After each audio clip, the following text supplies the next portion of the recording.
to the Washington Outsider Report on the Coalition Radio.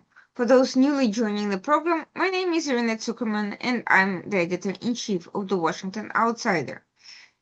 With us today is Stanley Ridgley.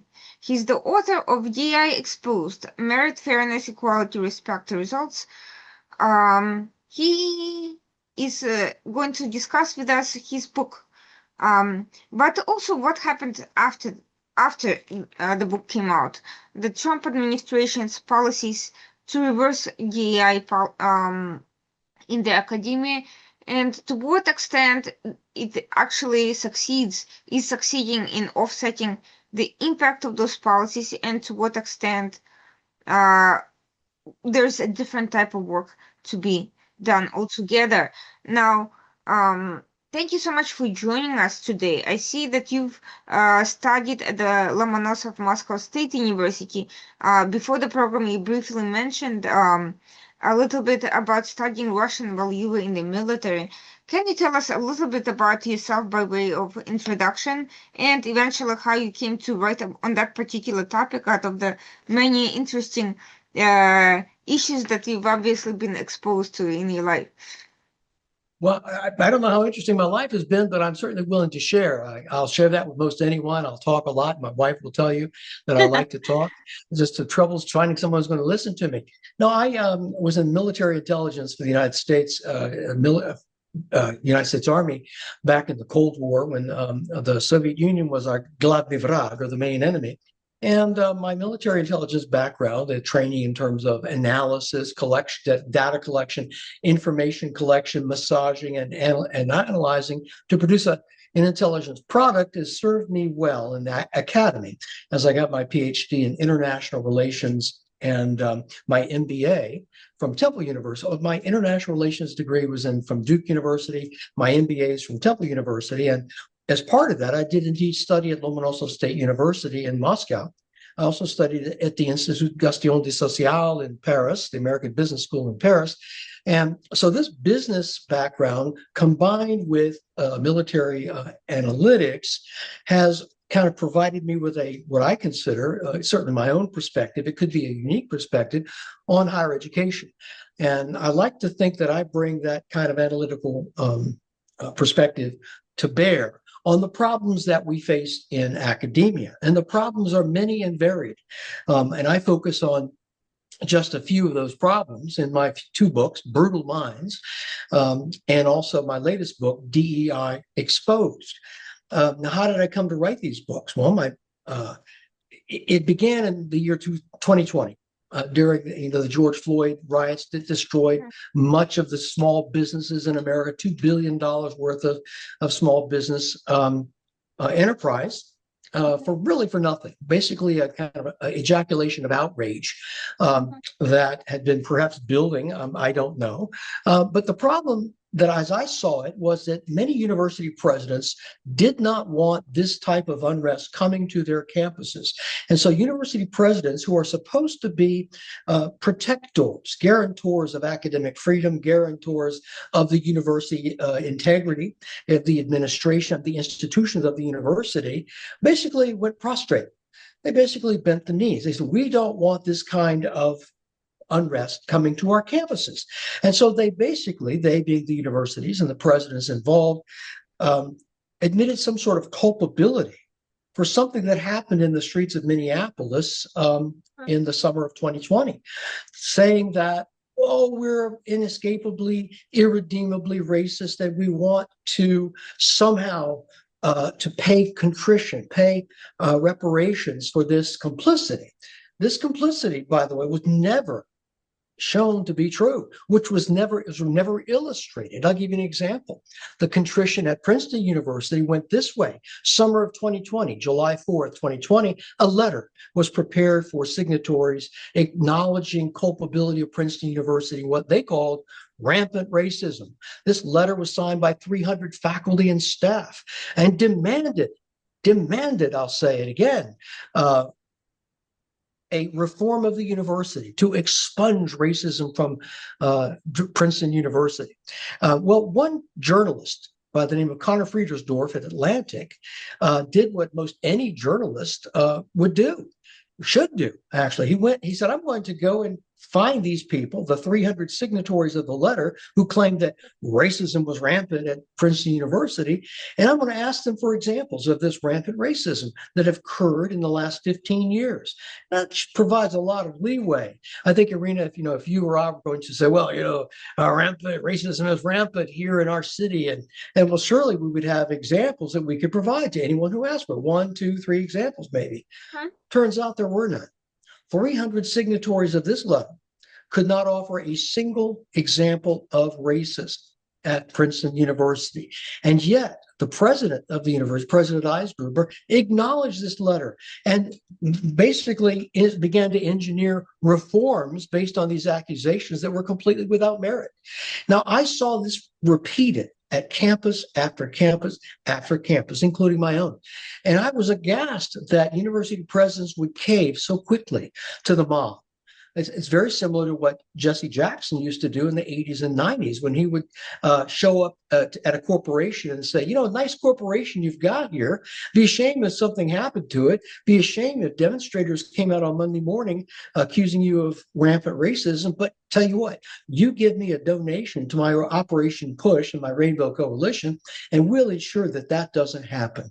Well, this same form of blackmail, this same form of scam or con game was played out numerous times across the country.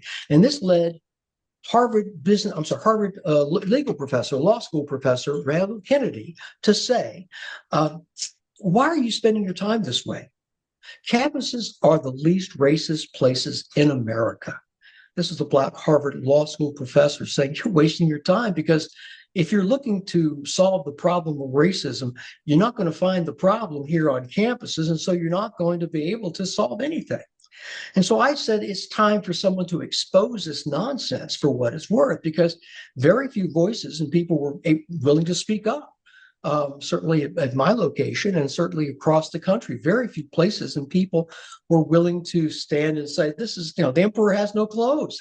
There is no racism here to speak of. And what little you may find can be, brushed aside quite easily, utilizing the mechanisms that we have in place to redress these types of evils. And so it led me to write my first book, Brutal Minds, which details the source of this nonsense on the campuses. And I then moved very quickly 2 years later, this year, as a matter of fact, to my latest book, DEI Exposed, How the Biggest Con of the Century Almost Toppled Higher Education, because it basically tells the story of how college presidents, one after the other, caved into, went supine, showed absolutely no backbone, welcomed into the university pseudoscience, fakery, fake academics, consultants to engineer a $10 billion industry of revising and reforming higher education to expunge racism that doesn't really exist on the college campus in any meaningful sense. And so that's kind of like the story of how I came to be on your show today, and delighted to talk about these issues. Before we get into what DEI is, isn't, or supposed to be, I wanted to ask you a kind of a question based on what you mentioned earlier, how these essentially the universities were afraid of reputational damage associated with mobs of violent marauders attacking their campuses for good reason. Now, the solution they came to turned out to be appeasement of these very mobs, essentially a protection racket by organizers.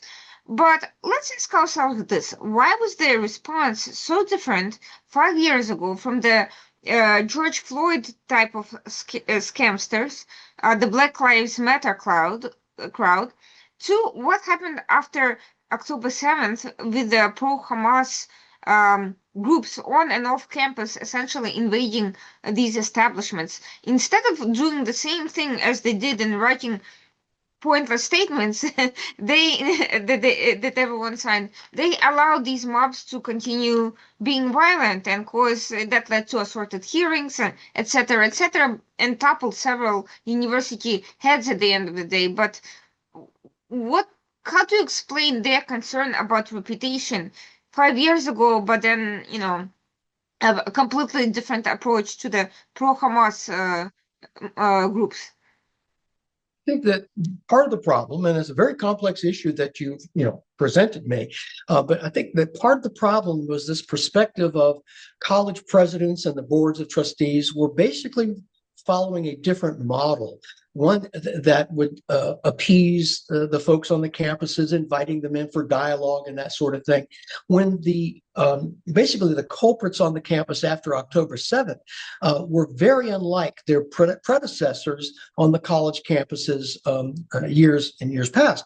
One of the biggest differences was the nature, the foreign nature of the funding for these groups, and also the actual funding, the actual, I would say, demographic profile of people who were protesting were foreign students, people here on visas, people who had come here to study and to rather than, and we find out that they came here actually to basically protest the system that was supporting the very education that they supposedly came here to get. And so we find very organized cadres of paramilitary students employing techniques developed for over decades on how to occupy a campus, how to confront an administration, how to deal with the step-by-step, stage-by-stage response that administration, typically slow, is going to engineer. In the meantime, setting up these encampments, basically illegal trespassing encampments on the campuses, trusting that the universities would do nothing about it. And their trust was well placed. Their acumen about the universities and the administrations was far more accurate. Their supine, cowardly response was far more accurate than the university's view of the people doing the protesting, viewing these as, oh, these are just students who are just, exercising their free speech, who are concerned about social issues. When no, what they were basically recruited cadres, well-funded, well-disciplined, ready to do violence to the academic environment. We saw that at Columbia primarily. We also saw it at UCLA when students were prohibited from going to class, prohibited from crossing the campuses, based on these no-go zones set up by pro-Palestinian, pro-Hamas types of students and non-students, and the university basically doing nothing until when it finally came, the public outcry was such that they could no longer permit this blatant anti-Semitism, this blatant violence, assaults, vandalism to continue,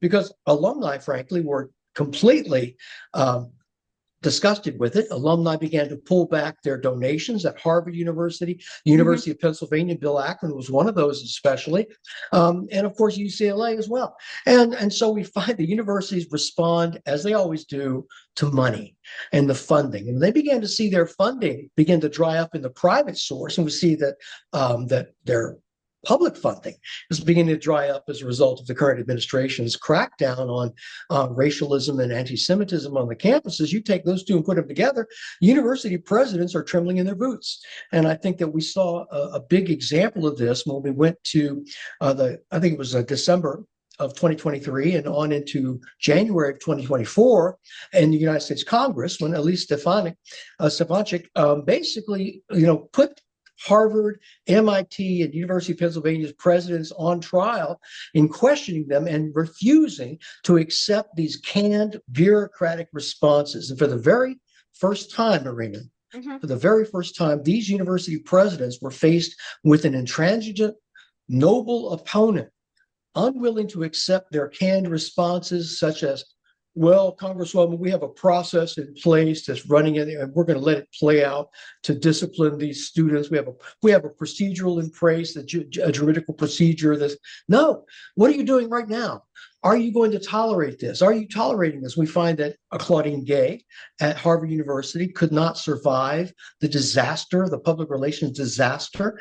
And she was the first Black president, female president of Harvard University, and had only been in office for 6 months. So to remove her was almost impossible, and yet it occurred because her sins were so egregious. We saw the same thing with Liz McGill at the University of Pennsylvania, who was removed after her disastrous mincing performance in front of the American public.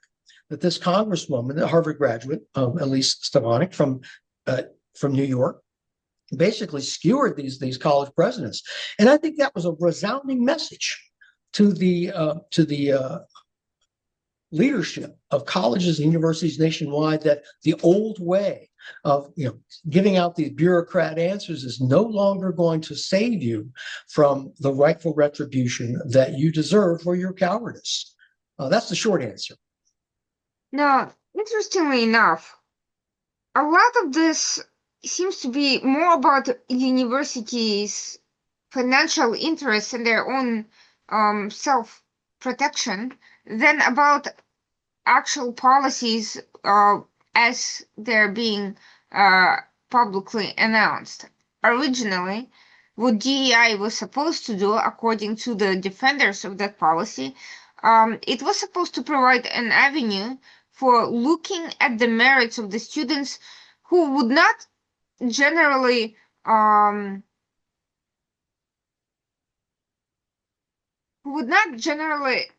be necessarily admissible solely on meritocratic grounds. In other words, let's say you are Princeton or Harvard and you have 100 identically great students, all with wonderful records. How do you distinguish? And you only have 50 places to fill. How do you distinguish between these other 100 students if they all have great academic merit? So the idea, according to the defenders of these policies, was to look at what makes some of these students stand out, what makes them different, and to take into consideration the different experiences that they could bring to the table to enrich the conversation.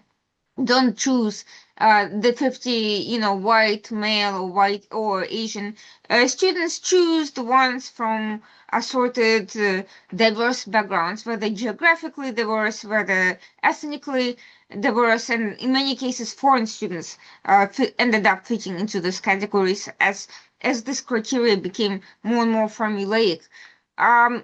Did it actually work out that way? Did it actually help the students that it was supposed to help? And was there any other way to create this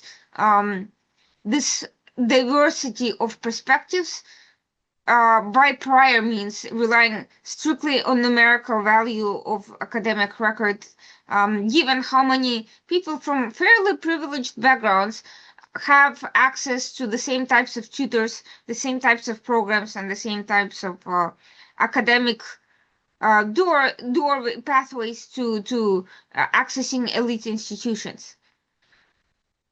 Again, that's a complex question, but the very premise that you have outlined, as it's expressed by a lot of defenders of DEI, that's almost this idea that you're going to have 100 equally qualified, credentialed students who are equally predicted to be successful at a particular school. That's really not going to happen. It's not how it works. That's not how it works in practice. Would colleges have that problem? That would be a wonderful problem to have. And I will say to you that the solution that Harvard University and many others can no longer offer, this enhanced Uber affirmative action / DEI, which was basically declared illegal, pronounced illegal in the Students for Fair Admissions versus Harvard University and University of North Carolina, Chapel Hill, my alma mater,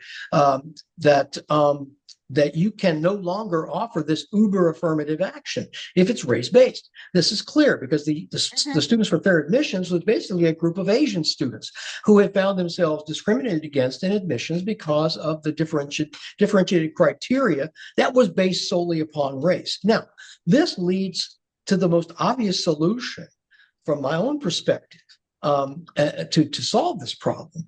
And this would be to, within the parameters of the law, as is stated in this Supreme Court decision, is that why not offer an affirmative action that's based on economic disadvantage? What you just described was that there are students who may not be admitted because, or be selected because they have experienced, more trauma, economic trauma, more disadvantage. They don't have access, as they like to say, to very tutors and to score boosting techniques on the SAT, et cetera, and hence they are not as qualified, at least superficially, because now what's been ordinarily presented is that we diverge here because of their race, which is illegal now, as opposed to because of their economic circumstances, which you Mm-hmm. can indeed consider because you are not considering race. And we'll find that if you look at the statistics of the various studies, that the vast majority of folks who are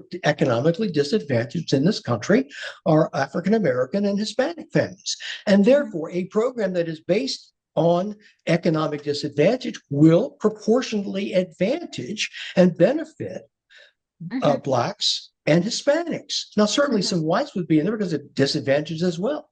Now, this would seem to me to be obvious, but I will tell you, in the case of Students for Fair Admissions versus Harvard, that was concluded in 2023, an expert witness from Stanford actually said, no, we can't do that. We cannot do this because we have to do the racial-based affirmative action because the economic would benefit white students who don't deserve it. Mm. Even though the vast majority of people benefiting from this would be the targeted minorities that purportedly they want to help. But we can't do that because it's going to help some disadvantaged whites. This struck me as being absolutely absurd, but it also emphasizes the ideological bent of these folks who are basically, rooted in this idea that we are a white supremacy society that is riven with oppression, and that is what has to be addressed, not the practical aspects of a program that benefits people across the board and gives the largesse and the aid to those who need it most. So I hope that addresses that question, and I'm certainly willing to elaborate on that if you'd like me to. Yeah, I am curious because obviously all these policies evolved in over time. There a lot of the attention has been disproportionately focused on the most elite institutions such as Harvard and so forth, because there's a lot of the idea is that these elite institutions deliberately choose people who will fit a certain mold, whether they're white, black, or anything else. They look to perpetuate an elite status among particular categories of people.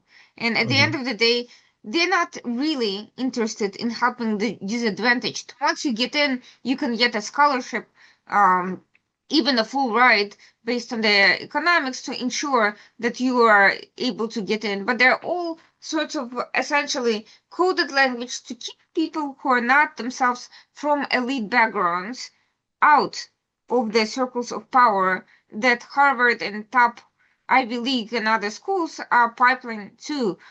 Generally, a lot of this discussion is not about ensuring that everybody has a great opportunity to get good education, because there are thousands of schools across the country, but whether everyone has an equal opportunity to get into an elite institutions and from there to lead the country or corporation, or to have an access to this elite. To what extent does that figure into this debate for pro and anti-DEI voices? Is it really, is everyone on both sides of the debate actually missing the plot that you're focusing on a small number of top institutions with an agenda to keep most people out by definition, whereas most people still need to have, an opportunity to get to more affordable, less competitive, but also solid schools that can get them into decent jobs fairly quickly? Well, this is one aspect, one area where the pro-DEI folks may actually have a point to make, although albeit a minor point. Everyone knows that the reason you go to Harvard is not for the education. You go there for the contacts. You go there for what it means to be, have a ring and to have access to the vast alumni network of powerful people that this Harvard education does for you. The Harvard education has been devalued significantly in the last, say, half decade. Certainly, when you're offering a remedial math course at Harvard, at Harvard University, that tells you something about the quality of the education. These are supposedly the brightest young people in America today, and yet Harvard offers a remedial math course. That the two views, they don't match. It's cognitive dissonance as it's defined. And I think that the premier schools do have this reputation, albeit it's an undeserved reputation. I know the racialist Joy Reid is a Harvard graduate, Harvard Film Studies graduate, who apparently didn't learn a thing while she was there. Alyssa Hannerscheid is a Harvard graduate and a Wharton School graduate, both elite schools, Harvard and University of Pennsylvania. Wharton School. She is the craftswoman for the Bud Light campaign at Anheuser-Busch that basically was an exercise, as I tell my students, basically a moronic program that violated every precept we know to be true in marketing. And so the Harvard rep of producing America's best and brightest is really something that's maybe 20, 25, 30 years old, and certainly not true today. The point you make that Harvard's programs are not really targeted to benefit the disadvantaged is probably true to a large extent, because a lot of the minority students who go to Harvard are already privileged. You'll get people like Jasmine Crockett, I'm not talking about Harvard right now, but Jasmine Crockett, who went to an exclusive prep school prior to her, ascending to her role in higher education on into Congress, and now affects a kind of a ghetto accent when she needs it, when she doesn't really speak that way. And they call this code switching, and also other well-known Abby Phillips on I think ABC is also an Ivy League graduate who basically didn't learn anything, certainly nothing about fairness, objectivity, critical thinking, and that sort of thing. And so we find that the minority students, the disadvantaged students who go to these places, really don't need that kind of help. And they basically serve Harvard's need to have a certain percentage in their demographic, their profile, the professional profile of the students who are going to school there. That's it. Anything that begins at Harvard, Princeton, Yale, Cornell filters down throughout higher education, because higher education, those of us in higher education, presumably are looking upward at the exclusive schools to find out how they're doing things. And then we'll then offer a kind of a faded version of that that's not quite as good, that's not as well funded, and say, well, we see what Harvard's doing, we're doing it too. Only not as well, not as much, not as good. So you'll find this vast network of college mimicry. And I think it's well to bear that in mind when we're trying to select a college. So to what extent, what are we looking at in terms of big picture? Because in terms of media exposés or media coverage, it has been almost exclusively focused on top schools and maybe, 1.5-tier schools, but not as much as average schools for most people. In terms of DEI, to what extent has that become a thing for average universities that are not the top Ivy Leagues? And how have they been able to justify it, given that most people do, and who want to go to college of some sort, do end up getting somewhere, and at the same time, corollary to that, we are also seeing an increased tendency for college applicants of any background to apply to absurd numbers of colleges. It went from 8 to 10 to something like dozens, 25, 30, 50 colleges that may waitlist or make their decisions or reject people based on a number of games that I personally don't quite understand. Well, DEI, basically, I was amazed that it metastasized as quickly as it did, like a cancer, beginning in 2020, 2021. When the top universities, when Princeton University said, oh, we've got racism on our campus, it's rampant. We can't give you any examples of it, but it's rampant. We're going to do something about it. We're going to wring our hands. We're going to, clutch our pearls and express complicity in this rampant racism and do the right thing. Well, that attitude quickly metastasized, spread throughout the campus like a cancer. The university campuses, that the nationwide campuses, like a cancer. It was unbelievable how quickly this thing metastasized, how quickly it grew, and how quickly it infested the college campuses. We saw hundreds upon hundreds of consultants swarming onto the campuses. They're having reading groups and caucuses and brave spaces, difficult dialogues, courageous conversations, intergroup dialogues. And suddenly these DEI people were everywhere, infesting every corner of the campus, which was planned. At my own university, we saw these officers being installed in various departments, like a parallel structure, what we saw in the old Soviet Union, where you had, we have an engineering department and there's a DEI officer. We have a business school, there's a DEI officer. What's the function of these people? What ostensibly it's to ensure that DEI is being observed. Their function and their authority is kind of muddled. Well, they were reporting, they're slowly being phased out, up a parallel hierarchy of political control, not to the dean, say the engineering school, but up the hierarchy to the central DEI grand poobah. Say the assistant provost for DEI. For instance, at University of Michigan, the provost for DEI, well, they're well compensated too, I should tell you. Tobias Shabu-Sellers at the University of Michigan, another school, not one of the elite private schools, but certainly an elite public school. She was paid out $431,000 before she was told they're going to phase her job out. And she replaced her husband in 2021, Robert Sellers, who was earning $413,000 every year.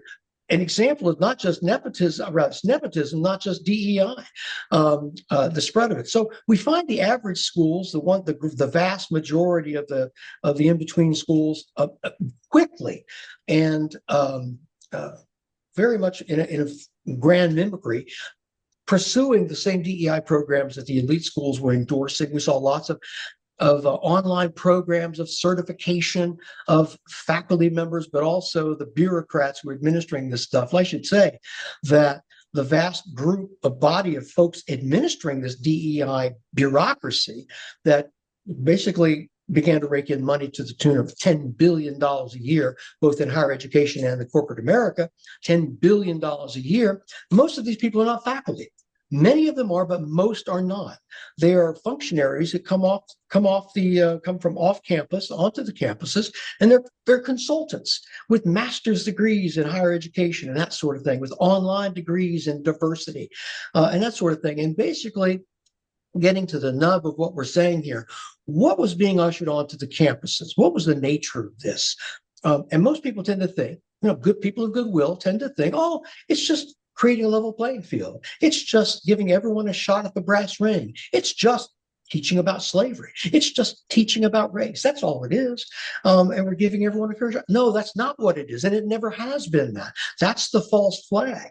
It's basically, if you look at the primary source material, which I have and I present to you in DEI Exposed, 450 pages of direct quotes of what they're actually doing on the college campuses, we find out that it's an incredibly toxic, noxious, racialist doctrine that's very close to what Louis Farrakhan and his Nation of Islam has been preaching.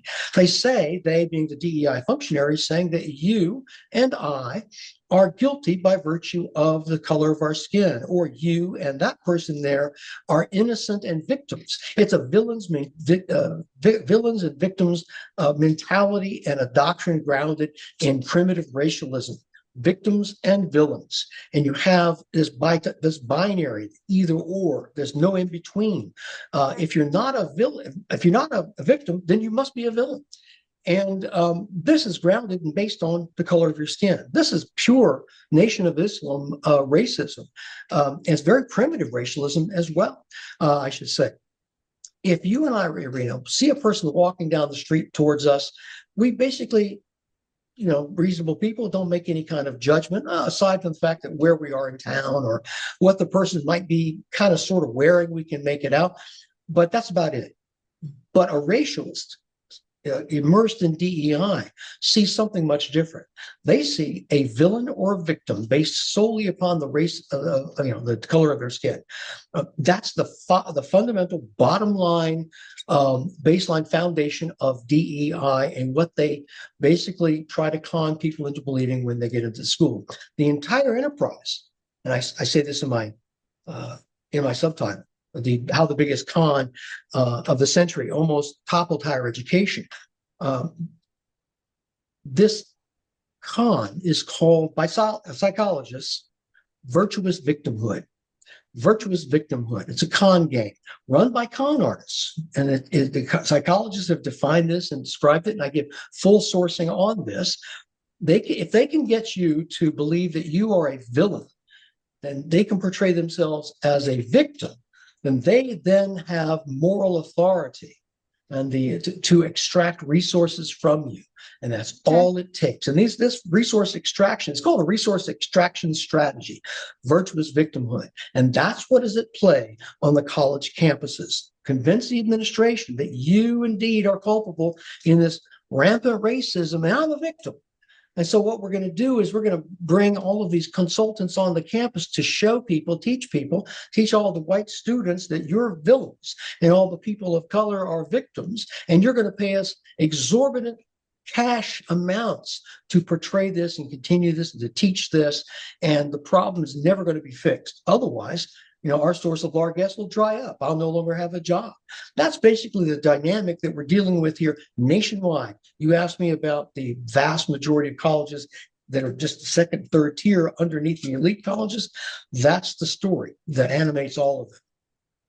Now, from a political standpoint, I think how this structure works is fairly self-explanatory. Obviously, there is an interest by the post-Soviet academics, critical theory proponents of creating this power struggle, of perpetuating this power struggle dynamic perception so that they could essentially control the types of people who get in and out and who then proceed to donate to them for the same reasons.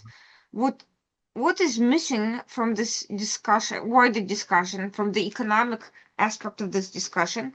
There's been a lot of coverage about the political discussion, but from the economic parts of the scams, what I don't understand is why did outside donors, meaning corporations, alumni, older alumni especially, and assorted other third parties continue donating to these programs? How did they fall into this? How did they get tricked to go along with this fairly obvious scam? I think that donors are well-meaning people who tend to believe have a nostalgic Vaseline smeared lens view of their alma mater, that it's just like it was when they went to school there 25, 30, 40 years ago, in my case, 50 years ago. And, the fact is the universities and colleges have changed tremendously. By orders of magnitude in terms of the people who are there teaching them, in terms of the administrators, the bloated administration that is managing universities. There is, university messaging, PR departments, their job to convince the institutional advancement people, the fundraising people, their job is to convince people like myself and people like yourself, alumni, that their institution is beloved, that it still has those ivy-covered walls, that the professors are there working with students hand in hand to lead them to new vistas of knowledge up on the high frontier. We're creating knowledge. It's just like it was when we were in school. It's a marketplace of ideas with the toughest ideas. The high frontier ideas that animate our society are being discussed by profoundly serious people, when that's not the case at all with regard to American higher education. But it's this false flag, it's this stalking horse that we can say, this image of the university that is still compelling and fooling people to contribute money. I want to help my institution. I want to help young people. I wish that I had received that kind of help when I was in school. But they believe this facade. And I will tell you, when I was at Duke University, there was a famous, I think he's still alive, is Frederick Jameson. He's a Marxist, neo-Marxist theorist. He said, the purpose of the university is to train the cadres for the struggles of the future, meaning Marxist struggles of the future, to train the vanguard, And I'm like, what? This guy is actually saying this, to our faces, and yet people are still donating money here. People that they don't understand that this is what's being propounded on the campuses. We tend to think, oh, it's a marketplace of ideas. It's like Matthew Arnold, the philosopher, said, oh, that's a place where the best that has been thought and said can be transmitted to the generations to come, and we can create knowledge to add to that best that has been thought and said. It's far from it, and I think there's a big scam that's being perpetrated on the college campuses, which really contributes to that flow of money. Well, we have seen some of the practical outcomes of the successes of this scheme, meaning if you look at the voters who elected Zoran Mondani in New York, most of them had bachelor's degrees, Ohio, overwhelming majority.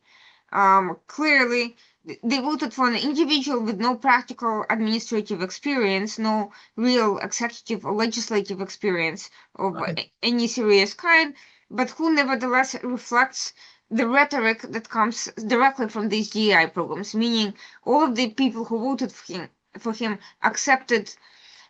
I mean, yes, there's some minority who simply did it just to piss off Donald Trump, but leaving those aside, those who genuinely bought into his rhetoric were conditioned to accept that by their educational backgrounds primarily. We have seen generations of young people subjected to very limited exposure to alternative perspectives. They were deliberately exposed to liberal, progressive, I would say radical left, not just liberal. I wouldn't say liberal, I would say progressive or radically left academic faculty to potentially pressuring and punitive tactics for divergent points of view from this scheme, and so on and so forth. And I think generations of parents have seen that their children, even conservative parents, have seen their children come out of universities with a completely different perspective. Hasn't it at any point raised enough questions that rather than waiting for decrees from the Trump administration, they had put sufficient pressure on these universities about the type of education that is being taught there? Or is it that at this point the machine has become so powerful that alumni donations do not play the same role as they once did? You mentioned foreign donations, for instance. Have they become an effective substitute for alumni networks and alumni pressure? I think that there's a case that has just been brought in court, a lawsuit against Colorado State University for the very kind of indoctrination that you're referring to. There's no accident that young people certainly in New York, and you see this in dozens upon dozens of interviews of young people who have really no conception of what Mamdani's embrace of socialism would entail. They don't really care that Mondani at age 33 has never run a business, he's a son of rich parents. He is a failed rapper. He's not managed. I think we should put him in a Burger King for the next, say, 6 months to see how well he does, because he's never managed people. He's never managed assets. He doesn't know what the heck he's doing. With regard, we're going to trust. I told one of my liberal friends, he was trying to say Mondani was what I said. I'm not qualified. I'm not qualified to run New York City, but I'm far more qualified than this formerly unemployed rich kid who was, I think, born in Uganda, who has his loyalties to the United States are. I'm not going to call them into question, but they certainly can't, bear questioning. Anyone with dual citizenship should be, we should look at them with a cocked eyebrow and give them a little bit more scrutiny to say, well, where do your loyalties lie? That's a fair question, I think. We have lots and lots of loyal dual citizens. But I think with respect to Mamdani, the doctrines that he's embracing, that he's espoused, the fact that they don't alarm young people because they have no idea what it is to be alarmed about. They have been spoon-fed the idea that socialism is some kind of panacea and utopia. And I will say, it's been spoon-fed to them not as socialism, but as social justice. And Mm-hmm. that has been the real problem that has really infested our college campuses for the last 25 years. This notion of social justice. I did a real quick run of how often social justice is mentioned in our public discourse. And we see in the year, I think it's 2018 or 19, it began to skyrocket because the bad guys, have found that social justice is a wonderful euphemism for socialism. And they don't have to defend themselves against the maladies of socialism by utilizing this term social justice, which is a wonderful placebo. It's a wonderful euphemism for virtually anything that you want to do. And we find, I've seen this in students as well. They say, "Oh, I'm here to work for social justice," and all the other students are going to go, "Oh, wow, oh, that's really something." I can see that would be a noble thing to do. Working, who wouldn't be in favor of social justice? I'll get a book right here that shows you. Here is a book that appears in my own book, Teaching for Diversity and Social Justice. This is a manual of how to teach classes in diversity and social justice, which utilizes explicitly persuasive techniques that are utilized by American cult groups, such as the Unification Church or Moonies, Synanon, the People's Temple, Jim Jones's organization. These are persuasive techniques that are highly refined and applied to students in classes. And students have no idea that they're being subjected to this sort of stage-by-stage brainwashing, stage-by-stage cult-like programming that is designed to bring them to a particular point of view. All of this is done under the false flag of socialism. Now, you can see this for yourself. I mentioned that a court case right now was just filed by a wonderful group called FAIR, which is the Foundation Against Intolerance and Racism. It's a wonderful group. They filed a lawsuit against Colorado State University against two instructors of a course that was basically psychologizing the classroom and attacking white students and benefiting the minority students in a way that was ridiculing them, et cetera, not designed. They call this a pedagogy of discomfort, and it's really not a pedagogy of discomfort. It's a pedagogy of racial attack. Let's be clear on that. I think the idea is, oh, we don't want to make white students uncomfortable. We're sorry you feel uncomfortable. That's not the issue. It's never been the issue. When someone tells you, well, white students need to feel uncomfortable, it's not about that. It's not about that at all. It's about attacking students utilizing cult techniques to attack them racially because of their race and to turn minority students in the classroom against them. And that is what this whole lawsuit is about. And you can see it. There was an article in the Chronicle of Higher Education on it in today's Chronicle of Higher Education, certainly sent out according to the newsletter that explains the entire situation. I have warned against this type of in-class indoctrination for a number of years, and you'll find it in my book, Brutal Minds. I just happen to have a copy of it right here, called Brutal Minds.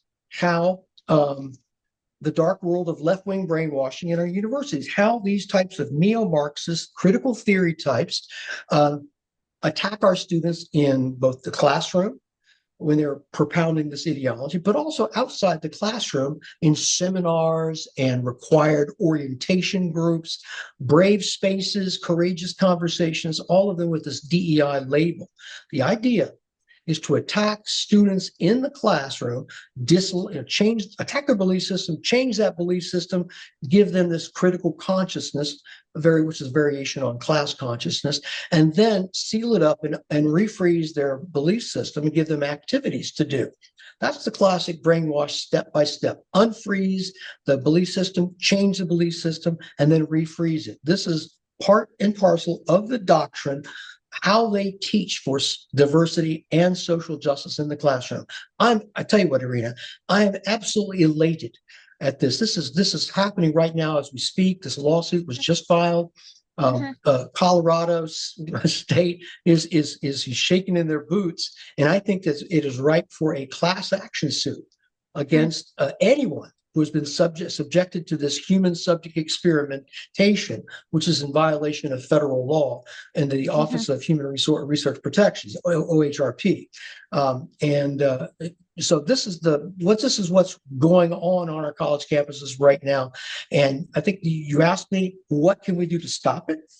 knowing this, I'm reading my books because both of my books are having, here's what you do to stop it now. We don't have to wait for the administration to file a lawsuit. We don't have to wait for the administration to launch an investigation. Students who are being subjected to this right now, if you know the signs to watch for, you know what the threat situation is, you know specifically what to ask from your instructors or your faculty members, you can protect yourself, button this up right now, and rock them back on their heels and win.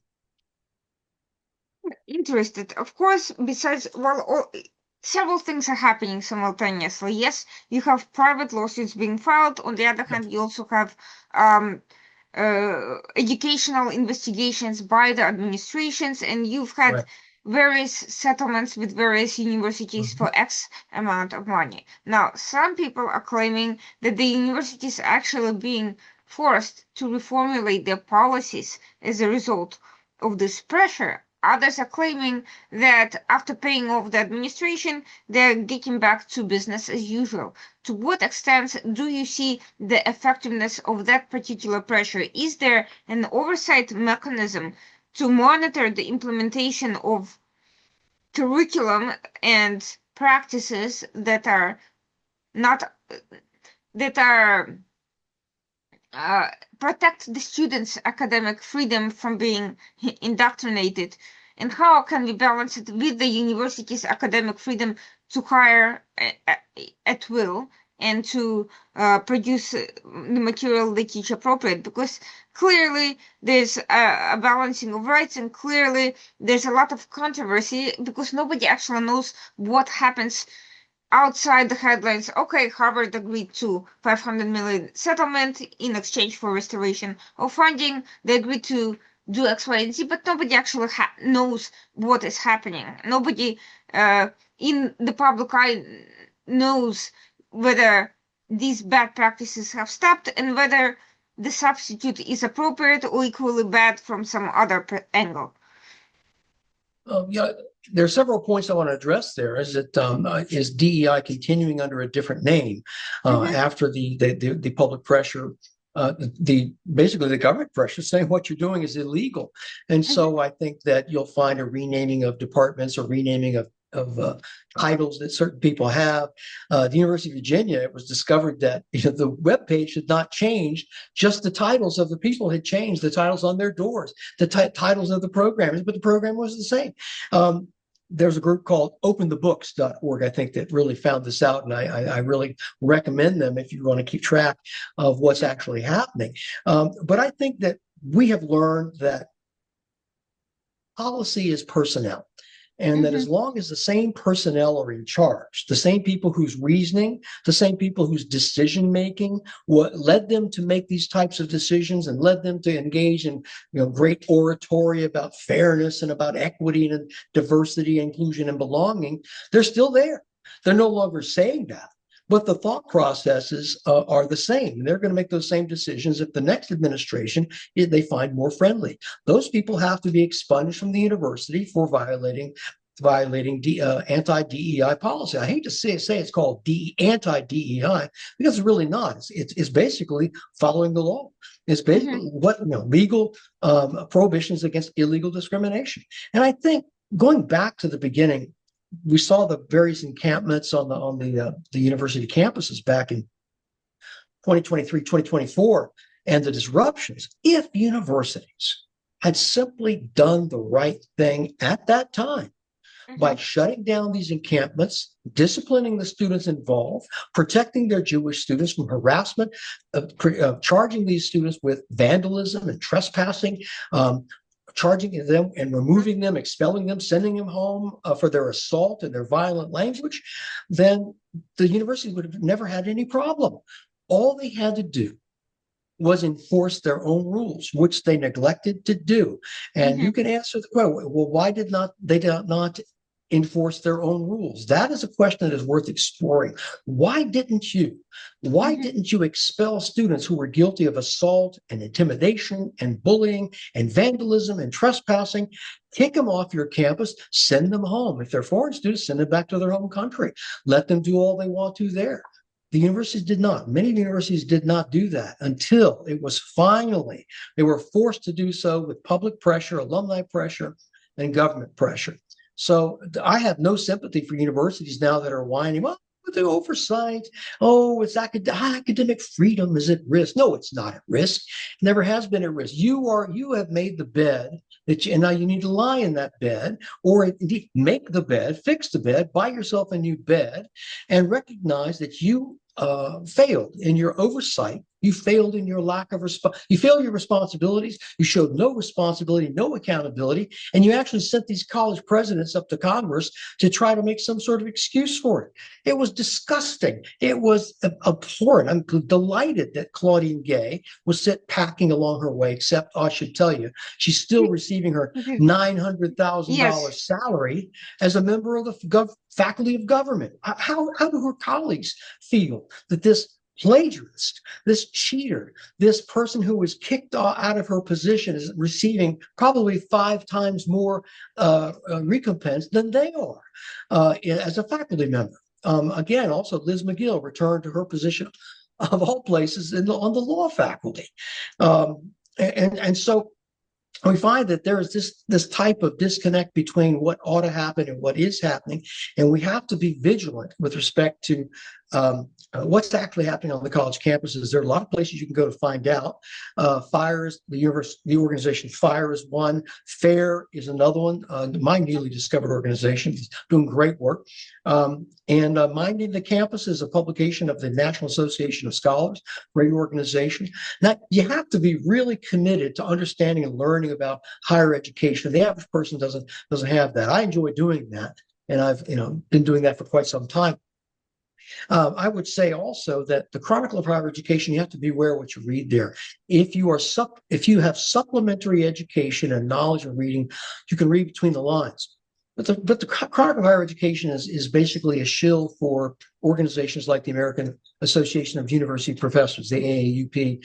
This is a radicalized, far-left organization that's taking political positions, pro-Palestine, pro-boycott, divestment, and sanction against Israel. This is really, I think, one way you can look at this whole situation since October 7th, 2023, is that the louts have been exposed. The villains have been exposed. They've made themselves visible. The cockroaches are coming out of the closet.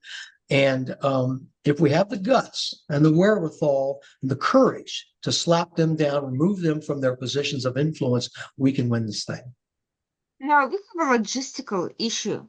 Imagine if all of these, aside from expelling the extra DI personnel that are not educators, that are just administrators, that logistically, that's not a problem. They weren't there previously. If they got, if they fire them, nothing will happen. They just stop being there. But what about all the educators who for generations have occupied the space? This is not new. It's been ongoing since the 60s. And the generations of the more classically liberal-minded educators who never got a chance to complete or get their PhDs or to get positions. In other words, if all these radicalized faculty were to be forced out, who is going to teach? Because we had a problem, an educational demographic problem of not having cultivated those generations of fair-minded people who are there to push their students to think for themselves and not to regurgitate propaganda.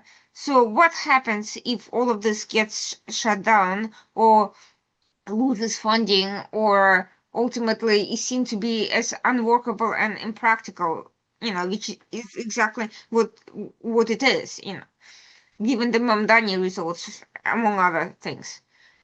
Higher education is going, well, who's going to fill those spots if those aging radicals are expunged from the university or leave the university? I think this is a multifaceted problem here. We in higher education are facing a problem now of student enrollment. Financial issues, lack of student enrollment as a result of we'll call the demographic cliff. There's simply fewer high school students who are coming through and going to fill those slots. So what are we going to do about that? And colleges are closing now. There are fewer colleges now. This, from a business standpoint, is probably an economic standpoint is good for all colleges if certain colleges cannot support themselves in the marketplace for college. And there's one college, I won't name the college, just recently not resigned. It basically closed. It had 75% of its budget was being provided by free donors. And you can't sustain yourself that way. And despite all the budget cuts and cuts of faculty and staff, it simply had to close its doors. Well, those students who would have gone there are going to go elsewhere now and inflate the enrollment. It's a good thing for other colleges, universities. Now, your question is, if these aging radicals, and I know some of them, leave the university, who's going to replace it? Well, we have a lot of young college professors in the liberal arts and humanities. The problem is primarily in the liberal arts and in sociology. Those are problems. History as well. How you teach history is going to mold the minds of how people view history 10, 15 years from now. And there's a lot of malfeasance in teaching history now and teaching in sociology now. We call this groupthink in these departments, ideological capture. When you have a group of academics who are self-selecting, that can then hire the professors of the future who hire their colleagues, and you have a group of people, select the candidates who are going to, the only candidates we have are critical race theorists. The only candidates we have are critical theorists who are far left. And, part of that is just because the pot of people available is very limited in terms of their spectrum of political beliefs, but also they were aiming for a long time at hiring radical minority faculty who were then going to teach. That's basically what they teach. They teach you how to be a radical racialist in your view, and they were teaching that. And there's still some who are doing that, of course. And teaching in gender studies programs and Black studies programs and Middle Eastern studies programs. Columbia University is a big problem with respect to the Middle East studies program of that. So your question is basically, how do you crack the carapace, break open this ideological capture? Irving Janis, was a psychologist back in the 60s, wrote a book called Groupthink, Victims of Groupthink. The idea, you look to your left, you look to your right, and you see only people who agree with you. You see, well, they're verifying my opinions. My opinions must be right. These are smart people to my left and right. They're saying the same thing that I am. And so the range of disagreement is very small. And that's the problem that we face. And I think that there's a view, the president his Department of Education has launched a project where it's called a compact, I think, where 9 elite schools have the opportunity to ensure or promise that they're going to encourage viewpoint diversity and not exclude certain viewpoints, say from economics. You're not going to exclude Austrian economics and Milton Friedman and Thomas Sowell from the economics study. You're not going to exclude Adam Smith and from the discussion. You're not going to just focus on certain aspects of history that celebrate the Soviet Union, and yes, there are folks who do, and criticize the United States.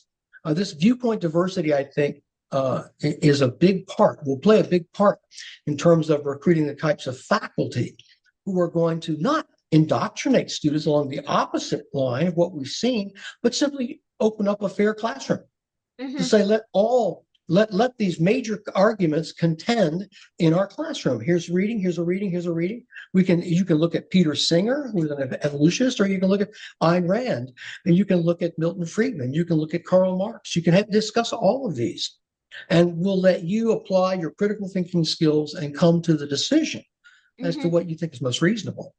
That's kind of a rambling answer. If I had the answer, I'd be, making $1 million on the lecture circuit. That's the best I can come up with right now. Yeah, I mean, I think even encouraging people to go and teach at this point is difficult who are not already. First of all, the selection process is intimidating. Who wants to be a single minority if they even can get a job, surrounded by hostile Marxists who, to the extent, how, and if the students are already brainwashed, there'll be a litany of complaints against you to the department constantly, and you will not necessarily have the administration support. That's just one practical. The other is most classical, liberally minded, high performing students want to make money. They don't want to struggle for pennies until they get tenure, if they ever do, at an institution. That's always been kind of the case, but now I think it's even more so. Who wants the headache, quite frankly? How do you even encourage people to apply to those jobs, given that only a minority ends up not being brainwashed to begin with, and those who make it out without turning into basically part of the work probably just want to go and make money somewhere. It is hard, a tough sell to say you can spend, go to graduate school for 3 years, spend another couple of years in the library, put together a dissertation, going through these various gates, publishing in journals, and then maybe you'll get a job in some university, but probably not, because you are not ideologically disposed to doing the types of work that they, meaning the departments in the United States of various schools, want you to do. You're not, as one of my colleagues said, you will be invited to either be a part of the conversation or not.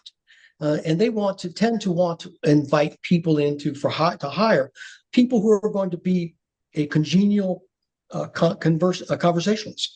They want to be a part of the conversation, the ongoing conversation that we're having. And if you've got a set of beliefs, set of views, no matter how well justified, no matter how well documented, that doesn't comport with that conversation, well, there's really no place for you here. You're going to make everyone uncomfortable. You like that? You're going to make everyone uncomfortable because you're challenging the basis for of our own conversation we have going on here.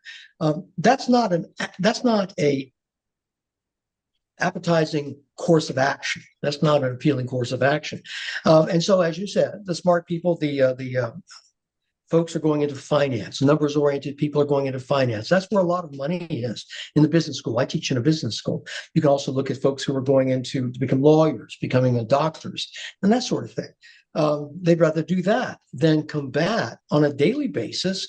You said hostile Marxists. I would add the term smug hostile Marxists, because when you get a bunch of Marxists together, there's really no room for debate. There really isn't, not from their perspective.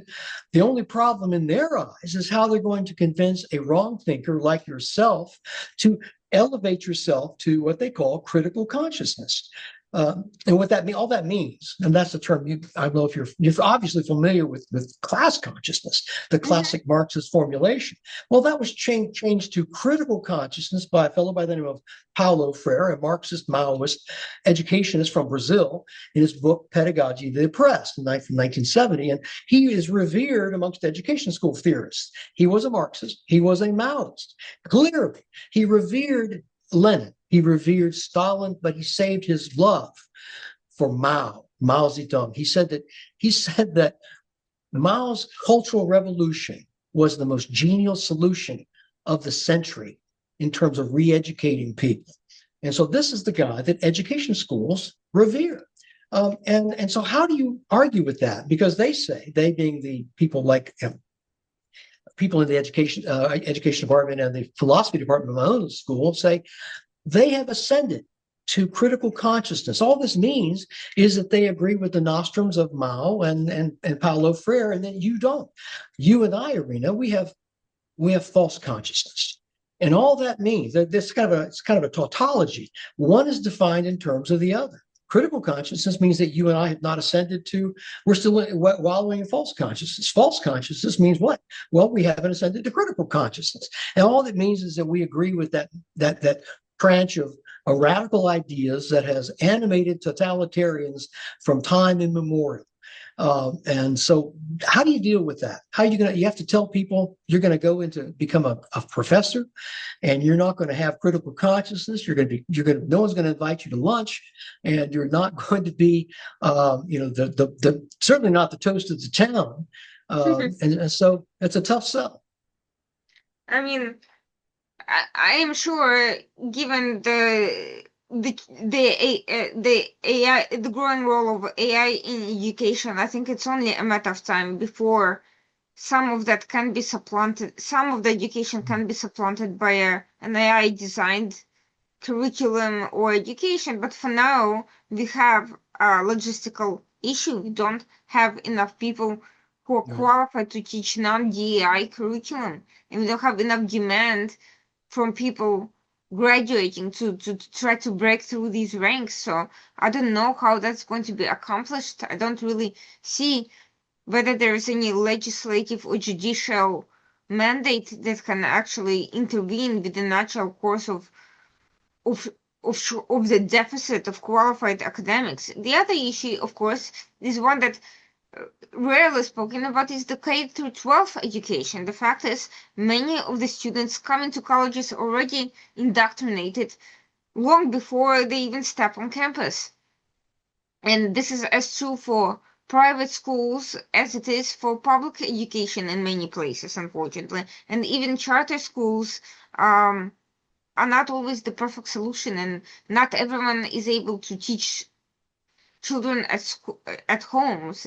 For especially for immigrant parents, it's not really a feasible option. So how do we this K through 12 reform, how do we institute pipeline reforms in um pre pre-university education to ensure that students at least have the skills that they need to enter programs and to be able to understand when they're being indoctrinated at that point. One of the biggest problems with K through 12 is the fact that these teachers today, fewer and fewer of them are subject matter experts. They're very well versed in critical race theory and gender and stuff. And you'll find that we want to implement an LGBTQ minority program, celebrates all of us and who we are, as opposed to teaching math, teaching science, teaching government, teaching economics, that kind of thing. Because they simply can't do it. But they're very well versed. And why are they very well versed in theory? They're very well versed because they're coming out of education schools. And as I mentioned, education schools are the font of a lot of this problem with Paulo Freire and of critical consciousness. Now, how did that come about? Well, education schools have never really been the top-notch unit in colleges and education and universities, I should say. Education folks were very unhappy with the lack of influence that they had. Columbia Teachers College, for one, Columbia doesn't really like Columbia Teachers College. People saying that they're at Columbia. It's a real problem. But the educationists are really not that dumb, because they said, you know what, let's extend our influence both here on the campus and in K through 12. We can do this by offering advanced degrees in educational leadership, student affairs, higher education management. And we can continue to inculcate this type of Freirean critical consciousness into folks and then send them down to K through 12 as administrators, principals, as school board members. And right before our very eyes, we weren't even looking, actually, school boards across the country were taken over by these types of people. And you say, oh, that's a conspiracy. No conspiracy. It's simply a plan. It was simply mandated. It's obvious to anyone who wants to look at it. I detail it in my book, Brutal Minds. Here's what they do. Here's what they say they do. And here's examples of them doing it. There's no conspiracy that when they're saying it themselves, this is what we're doing. We're taking over K through 12 and beginning to use social emotional learning with young people who have no idea what's going on. We're going to basically decouple students from their parents. We're going to begin doing that in K through 12. We're going to do things in secret from their parents. And as they move into college, you'll find, and I think you mentioned very early in our conversation, conservative parents who detect this change in attitude in their college students. Well, it happens very quickly in orientation. This is a key node in the indoctrination of students nationwide in our colleges and universities. The people running student orientation are usually student affairs functionaries, bureaucrats, and they're all trained in colleges of education. They're all trained this way, and they are trained in the techniques of persuasion that are designed to modify a person's belief system. And they apply this in their orientation programs. At the same time, they're telling a student, "Oh, tell the parents don't contact your student. We're trying to socialize your student to the college. It's better if you're just kind of step aside." No, don't do that. Behind your back, parents, they're calling you toxic parents, helicopter parents, wannabe college student parents. They don't like you. They don't like parents at all. They see parents as an obstacle to training up the next generation of radicals. Now, this is why, in that we're coming up on Thanksgiving right now.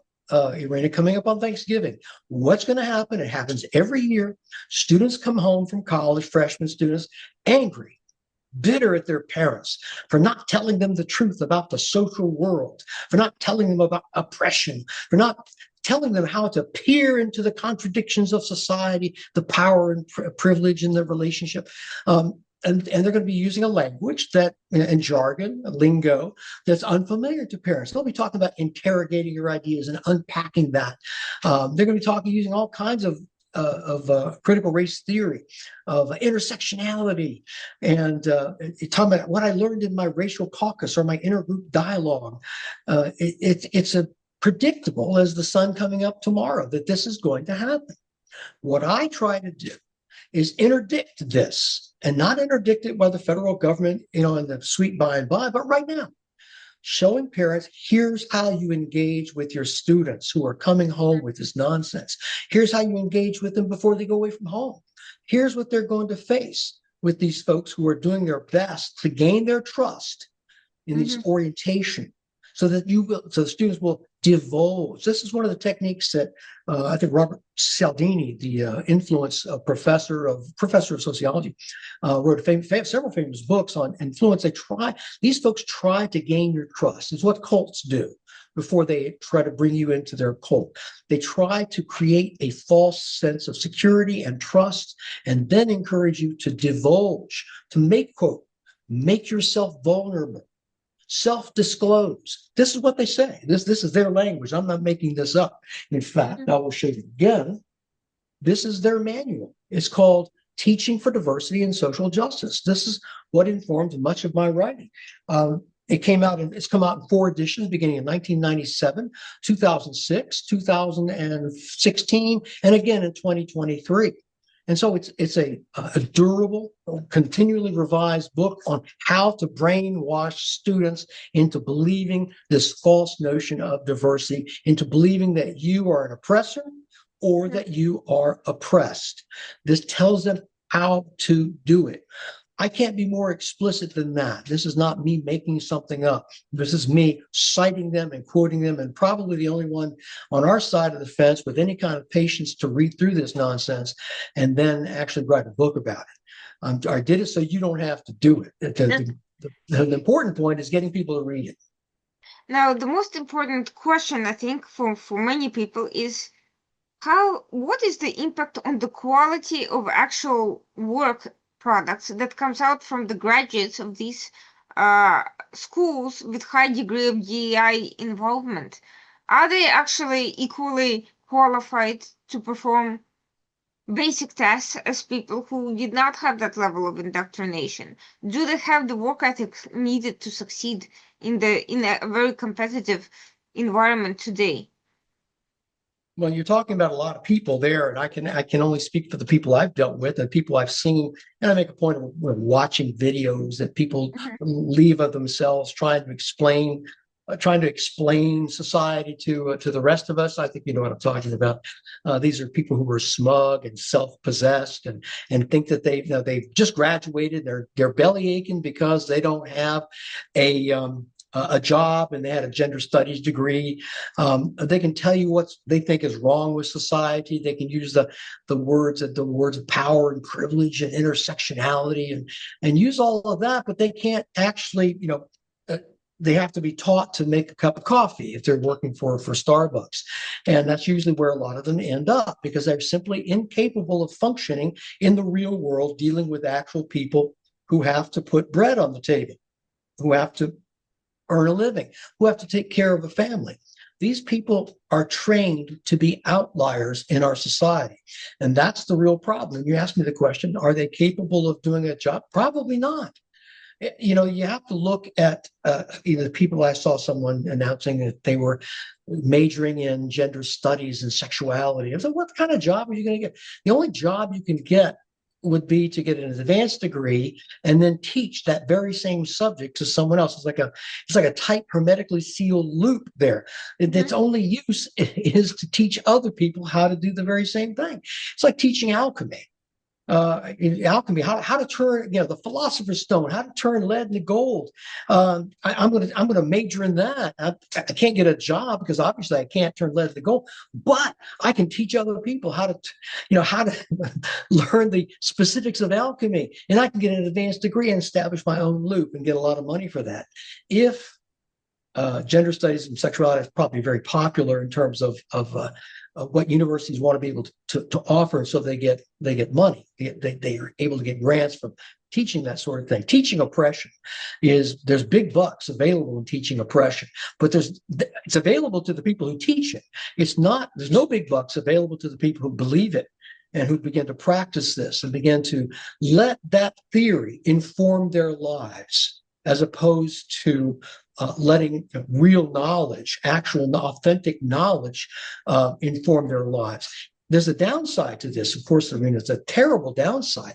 It's when people begin to believe the theory as opposed to the real world, as opposed to empiricism, as opposed to the practical courses that show you how to engage with other people. These young people begin to believe the theory, and they begin to act in radical ways. I get the most egregious example is Luigi Mangione, who believed what he was taught at the University of Pennsylvania. He wrote an anti-capitalist manifesto, and so walked up behind Brian Thompson, the CEO of a healthcare company, a man he didn't know, a man who ran a business that he wasn't even a customer of, and shot him in the back, murdered him on the street in New York City. And he did this because his ideology told him to do it. It was okay. And what's really frightening is a lot of similarly minded people, young people, are saying, yeah, that makes sense. That the ideology says that Brian Thompson is a villain and therefore he has to die. And they're cheering this guy on. This is the danger of that. And also you see the idea that you look at this political dichotomy between Israel and Hamas, and you see someone's theory tells them, decolonization and settler colonialism, the whole Marxist raft of nonsense, and it's all coupled with DEI. And they believe this. It's okay to go out and harass Jewish students, not because that may or may not support Israel, but because they're Jewish. I will tell you, Irina, I on October, I can't remember the date that happened, October 7th, what the actual day of the week, but within 2 or 3 days of that, I went to the Hillel office on our campus, and I asked the rabbi there. I said, "Look, I've seen an awful lot of people." Whispering behind the closed doors, "Oh, I support the Jewish students on campus. I really support you," but I'm not really saying that out loud at a time of ultimate threat. And I said, I want to do something more substantial, and I don't want to do anything that's wrong.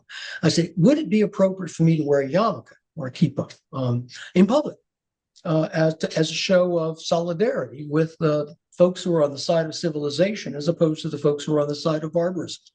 And he said, yes, that's completely appropriate. There's nothing untoward about your thinking. And I said, no, not at all. And so I did. He gave me one, as a matter of fact. He also gave me a big Israeli flag, which I carried proudly with me down to my office, which I hung in my office. And I wear my kippah. Why am I doing that? Why was I doing that? I was doing that to share the burden of threat on the college campus by making the people who believe in civilization, who believe in humanity, highly visible.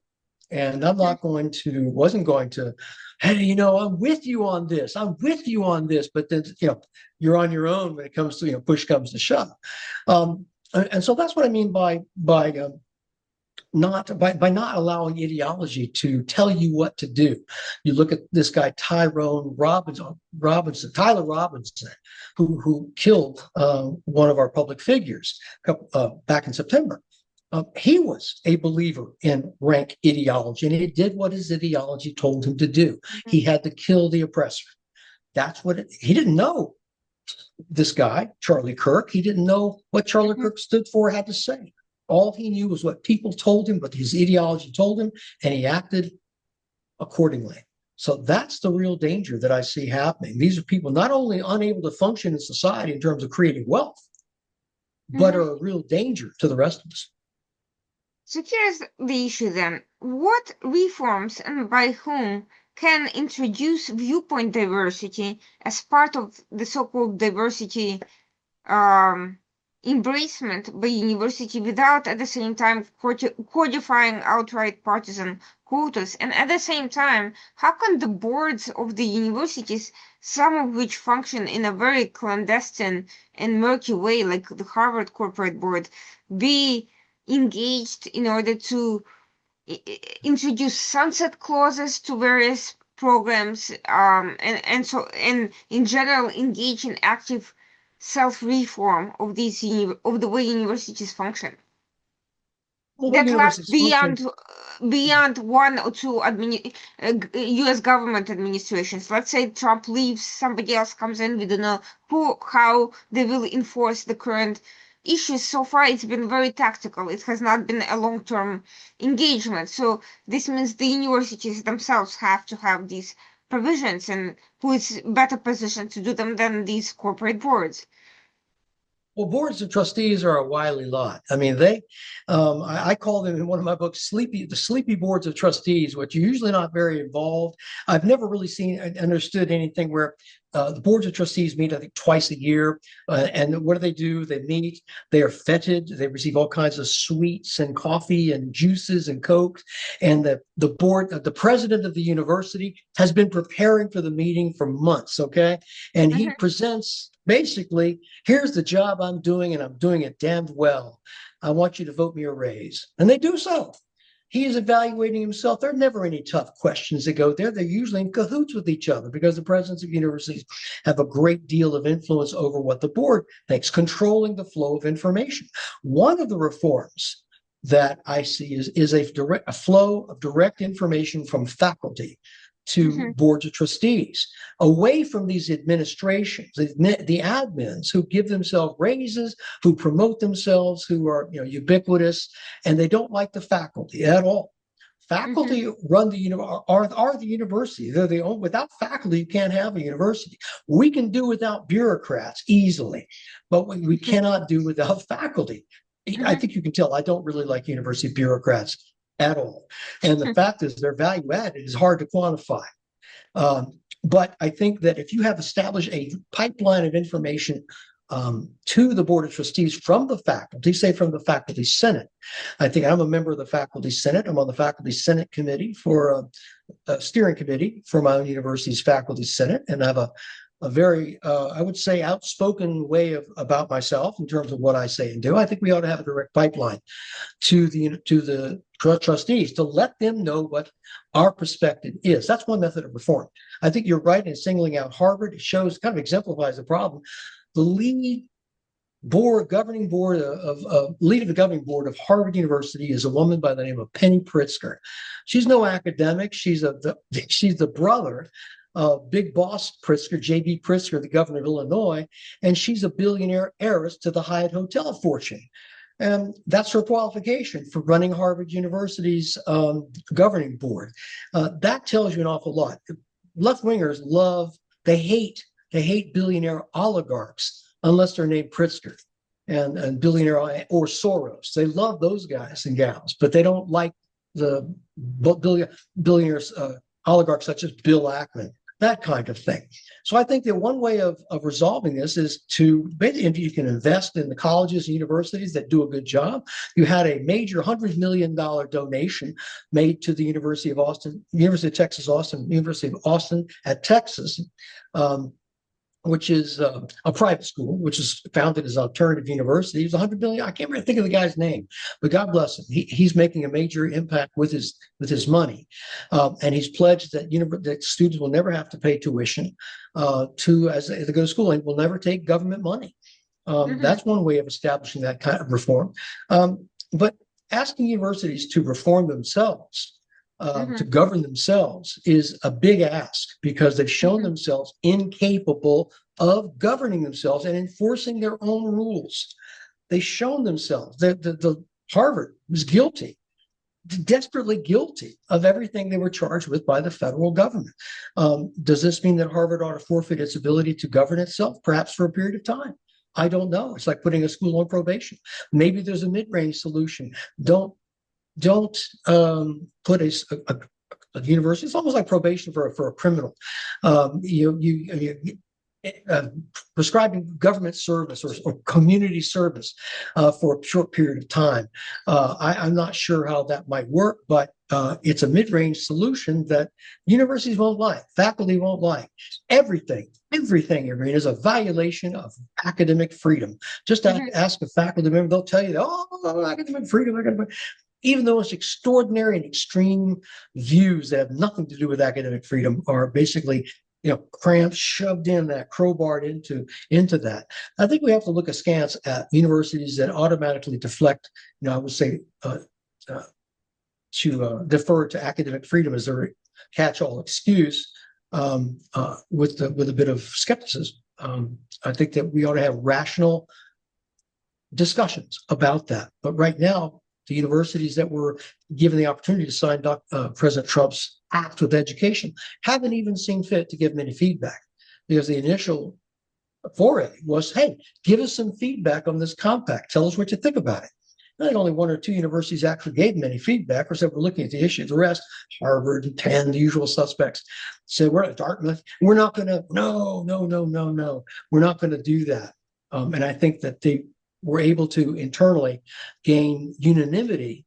One of the few times of unanimity, the administration and faculty, neither of them want any kind of oversight for what it might mean to them personally.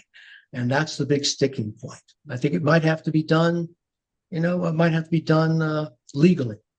Now, the other question is a little bit of provocative to end on, which is that we discussed earlier how some of these elite universities are basically pipelines to power. They're not meant for average Americans, they're meant to cultivate new elites.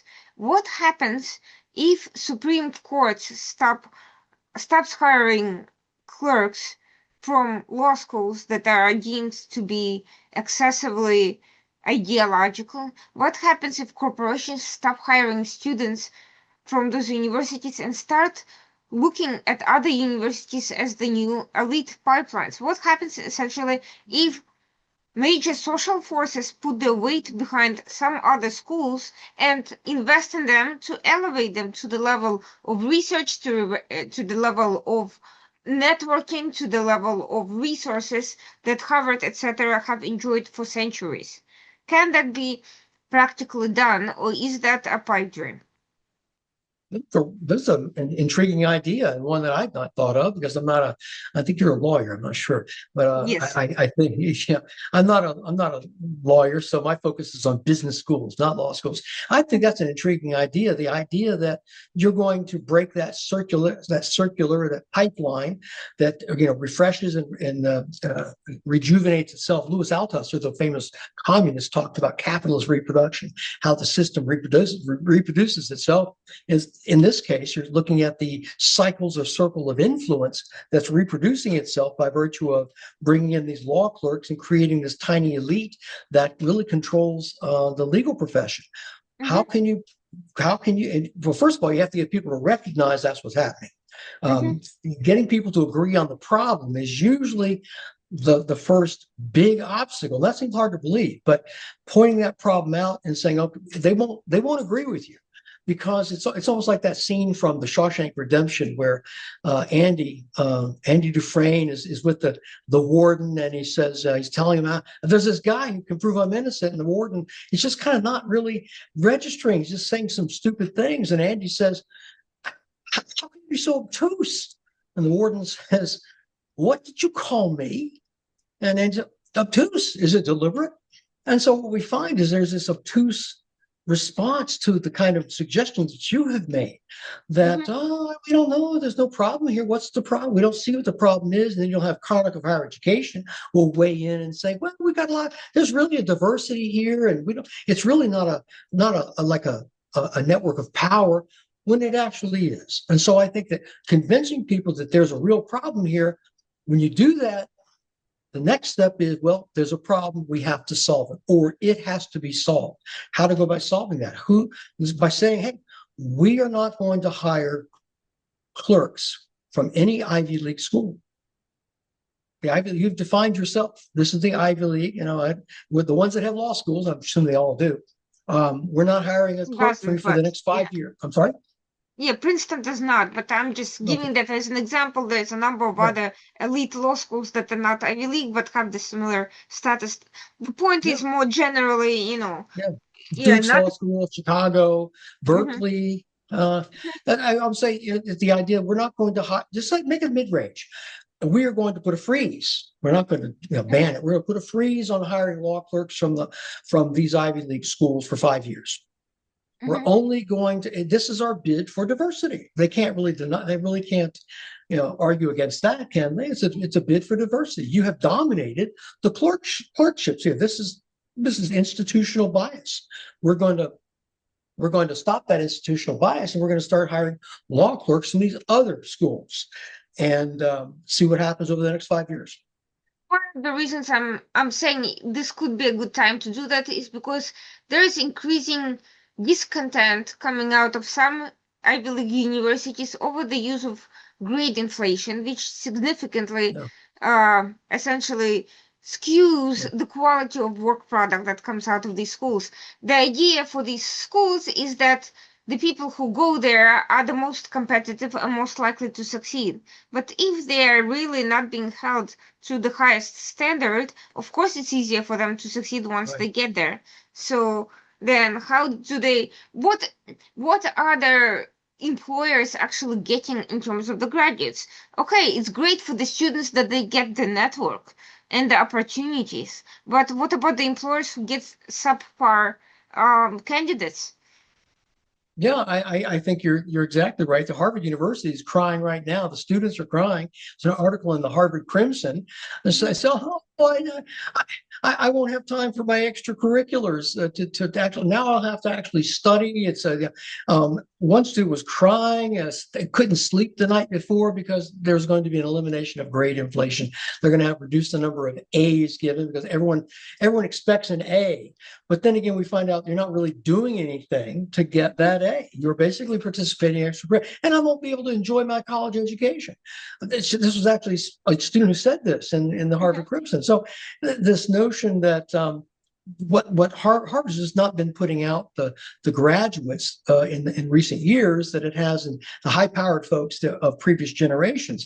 I've given the examples of Joy Reid, who's spent she's the race lady who was on NBC, got fired for basically looking at the world through just a racialist lens. One of the most abhorrent people I've ever seen. He got Alyssa Hannerscheid, the Bud Light woman, who basically insulted the entire customer population of Bud Light drinkers. Those are Harvard graduates. That's the best of the brightest that are leading us. The Harvard has installed a remedial math program. There's so many red flags going on here. It's going to take a while for Harvard's reputation to finally catch up to where it actually is going here. So Harvard's got problems. I think that going back to your previous question, restricting the hiring of law clerks from these schools for say 5 years is a good mid-range solution there.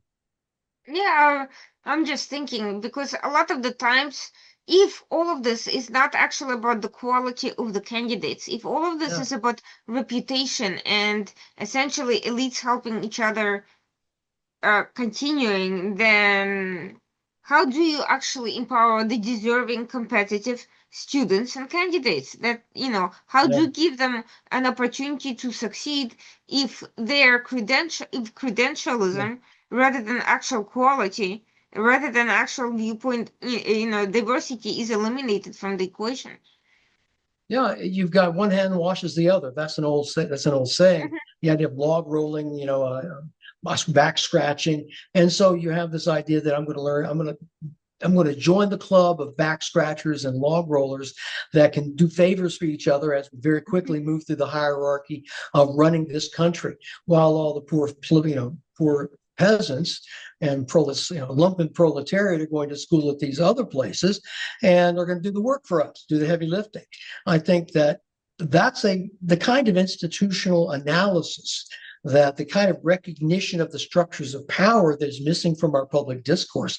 That we almost never see it except on shows like yours and this one, and that most of our analysis is kind of like put through a meat grinder of tepid tropes that are cliches, that Harvard education, it's the Ivy League, it's the Ivy colored walls, it's that whole nostalgia thing that I told you about earlier, Mhm. that Harvard pays a lot of money to its PR people to maintain lots of photographs of the walls, lots of photographs of dark wood, library, that kind of thing, enhancing the image of itself as being a bastion of higher learning, when it's really just a very elite, club of back scratchers. That's what it comes down to, I think. Mhm. Yeah, I think GI in some ways has been viewed as in a very narrow sense. Yes, it's about unfair, discriminatory racial policies. It's about, a lot of these things, but at the same time, it's also about ideology. It's also about eliminating viewpoints you don't like. It's also a lot about what kind of people you want in power, and what kind of people you Mhm. want to succeed, and what kind of people you want to have additional exposure to. Maybe there's a vast pool of hidden talent that may have succeeded far beyond what we're seeing now, had they been given that opportunity and not been unfairly discriminated in by perceptions and school reputations and credentialism. I think that's as much as a problem as anything else, really. Yeah, yeah, I think that we've heard the term marginalized communities. I've heard that a Mhm. lot, right? I, I asked a question in one of my books. I talk about well, who's being marginalized? Okay, if they're being feted, they're being celebrated, they're on TV. These folks are in marginalized communities. Their spokespeople are given reverent hearings in courtrooms. They're lawyers, they're doctors, they're celebrities. They're dominating the airways. Who is being marginalized? I have to ask that question. The real marginalized personalities, I think, are conservative professors, Hmm. primarily by being ignored and by not being hired in the first place. And I think that's a real problem. I think that DEI has exacerbated the problems, and a lot of people think that a lot of people that on both sides try to say that DEI is actually just giving everyone a fair shot. It's just about, bringing the benefits of glories of diversity to companies or universities, when it's not. A lot of people think it's on the pro side that's what they're doing. On the con side, people say, well, you're hiring unqualified people, and there's a lot of evidence that in some cases that actually happens. And I give the example that I use in my book of the tourist submarine called by the company Ocean Gate, that the CEO said, I don't want to hire 50-year-old white men who are former submariners. I want to hire inspiring young people, young engineers to design my sub. And so he hired a bunch of women who were young and inexperienced. They designed a sub that imploded on itself two miles down, killing the guy who hired him. An extreme example, but an accurate example. What happens when you restrict the pool of applicants for any job to those who have several characteristics that have nothing to do with their ability to do the job? That is what I think a lot of people criticize DEI on that basis. That's not really the argument that I make in my book, although I do tip my hat that it is indeed valid in some cases, many cases. Thank you so much. This was really fascinating, and I hope everyone watching the program will read your books and start thinking for themselves about education, about the decisions they want to make with respect to their children or their own academic opportunities, or frankly, the way they engage with the academia, because I do think it affects everyone at the end of the day. Everyone needs experts. Everyone needs to know how those experts are actually cultivated. Everyone needs to know who is going to be the person that they hire, or the person that considers as a candidate for their grad school program. So I think this question is essential to the functioning of society, and I think it's time to start thinking past very simplistic paradigms and into what kind of employees we actually want to see at the end of the day. What qualities are actually necessary? What qualities are indispensable for functioning in today's world? Yeah, I agree 100% with you, and I thank you so much for the invitation to join you. I know you have a very erudite audience, and I hope I was up to snuff in speaking to that audience and to you. Thank you. Thank you so much. Appreciate it. Have a great evening, everyone watching. Thank you so much for joining. We'll be back next Tuesday night at 9 p.m. as usual on the Washington Outsider Report. Thank you and have a great night.